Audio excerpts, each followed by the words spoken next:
जनसंवाद न्यूज, सत्य आणि विश्वासाची बातमी। उल्हासनगर महानगरपालिकेच्या आयुक्त मनीषा आव्हाळे यांनी आज महापालिकेच्या शाळांचा पाहणी दौरा केलाय।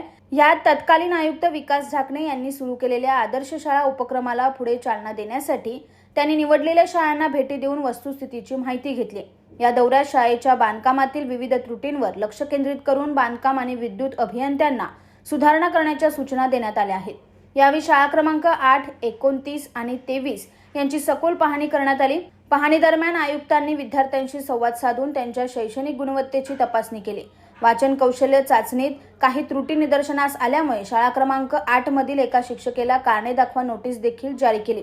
तसेच विद्यार्थ्यांच्या गुणवत्तेत सुधारणा न झाल्यास संबंधित शिक्षकाविरोधात कठोर कारवाई करण्यात येईल असा इशाराही यावेळी देण्यात आला। याशिवाय शाळा क्रमांक 8च्या परिसरात अनेक दिवसांपासून नियमबाह्य असलेली टपरी तत्काळ हटवण्याचे आदेश देण्यात आले आहे। त्या अनुषंगाने संध्याकाळपर्यंत महानगरपालिकेच्या अनधिकृत बांधकाम विभागामार्फत ती टपरी हलवण्यात आली। शाळेच्या अभ्यासिकेचे आणि इमारतीच्या सुरू असलेल्या बांधकामाचेही आयुक्तांनी निरीक्षण केले। आवश्यक सुधारणा सुचवत हे काम लवकरात लवकर पूर्ण करून विद्यार्थ्यांसाठी उपलब्ध करण्याचे निर्देश त्यांनी संबंधित अधिकाऱ्यांना दिले आहे। जनसंवाद न्यूज, सत्य आणि विश्वासाची बातमी। आजच सबस्क्राइब करून बेल आयकॉनला क्लिक करा आणि पहा ताज्या घडामोडींचा अचूक अंदाज आपल्या मोबाईलवर।